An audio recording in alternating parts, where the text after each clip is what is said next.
Hello, everybody. My name is Morrain, and this is Jane Carvell, my colleague, and we would like to introduce you to the CLIL Master Class that will be taking place online through Resource Education in St. Petersburg, Russia. So I'd like to just talk about that class with Jane to you and lead you through the 12 points that are going to be covered in this CLIL online master class. So I'd like to start by talking about probably how all classes really start, and that is defining and identifying what CLIL is. That's very important for us to look at that. Jane and I are going to do a little videos on the Google Doc that we'll be sending you. But as part of the pre-sessionals, we sent you a couple of things to read, a couple of videos to look at, to help you to come to an understanding and build a definition for yourself of what CLIL is. And this is very important because we want to hit the ground running right at the beginning. And it's important that you come to the masterclass with a little bit of understanding of what CLIL is. And that moves us to point 2, Jane. Yeah, we'll be applying our practical skills and helping you plan a CLIL lesson. And yeah, using all those practical skills we'll be learning throughout the masterclass to help you plan an effective, engaging CLIL-based lesson. Well, that moves us to point 3. I guess we know as teachers that if we're going to be doing a lesson plan, that we've also got to work with content. Yes. And content means working with topics, with the themes. All ESL, EFL classes are topic driven. So we'll learn how to, work with, content. And Jane and I are going to do a little brainstorming session for you, a little video, where we actually brainstorm a content, a theme, and sort of give you an idea so that you can use that idea for yourself within the group and the groups that we'll be working with, but also with your participants and students in your class. Yeah, I think I'm really excited to work with mind maps and other visualization techniques that you can apply in your CLIL classroom. And point number 4, we'll also be showing you how you can integrate flipped learning into your CLIL classroom. And throughout the masterclass, it will be following a flipped learning approach. So you'll be practically learning how it works, and also you'll be able to see how you can apply that into your own classrooms, whether it be online or in person. And I think that's important to say, whether it be online or, face to face. But, if we're talking about flipped learning, we're talking about blended learning. And so we do need to look at the different, definitions of blended learning. There's many different, ideas about blended learning. But in order for us to really create an effective CLIL, class, work with, the CLIL approach and methodology, we do need blended learning. So we'll talk about that. And of course, that does mean that we're going to be talking about,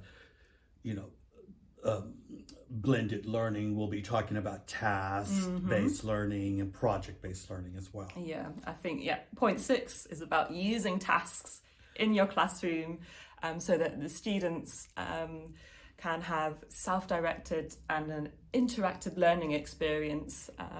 And ultimately, that leads the students into being able to create a product of their own using the CLIL approach. So it's a really rewarding experience for our learners. They have something they can take away from the lesson in terms of practical skills. Definitely. Well, you hit a key word there, and that was leading. And we do need to talk about leading, teaching, and managing. And that's point 7, which is how do we lead a CLIL class? What role do we take? Our roles do change with CLIL.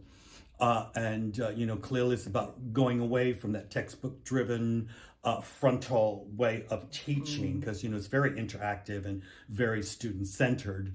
But when how do we lead? And teachers want to teach, but we got to take a couple of steps back. When do we teach? That's very important. And how do we manage that online experience and face-to-face experience? So that's point 7 is leading, teaching, and managing with CLIL. Well, Ron, don't forget point 8. We are language teachers, so of course we'll be working with language skills development. CLIL works perfectly with the B1, B2, C1 level, and all those language communication skills, and a little bit of grammar, of course. Don't want to forget grammar. So we'll be showing you how you can apply all those very important language skills within a CLIL approach. Well, that leads us to point 9. And, we've, done the brainstorming. We've done, the skills learning. We've done the language learning. We've done the product development. We've got to get to that product presentation. And when we're talking about product presentation, we are talking about assessment. So point 9 is about assessment and assessing the learning. But when we talk about assessment, it's not just, do we assess at the end? Assessment has steps. So we're going to be talking about diagnostic assessment. Where are our learners at the beginning of the learning process? And learners want to know if they're progressing. So we'll talk about formative assessment. And then we'll also talk about summative assessment.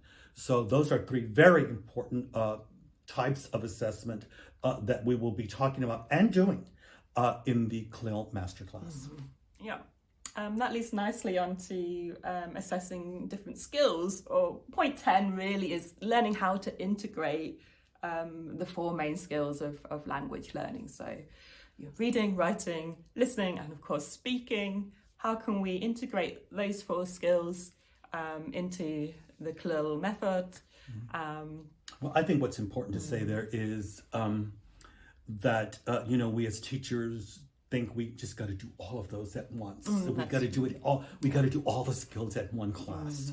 But we need to overcome that because that's might not be effective for the students. We might have to just do one class just on listening. We might just have to do one class just on reading. Okay. So we have to know, when to do that, how to do it. And there is, a logical way to do that. And how we make the decisions for that, because that very much is going to influence the lesson plan. I think the nice thing about CLIL, it does really give a well-balanced framework for learning. So I think, you can have a really great, well-balanced learning experience for your students. Very true. That moves us on to the last point, and that is, of course, engaging in the design of lessons. Yes, because, thank you for reminding me. I should say point 11. We have one more point to follow. Point 11, it's really important, is seeing ourselves, our teachers, as designers. Yes. And if we're, teachers as designers, we're talking about, engaging ourselves as designers. And when we're talking about teachers as designers, we cannot forget that we're really talking about instructional design.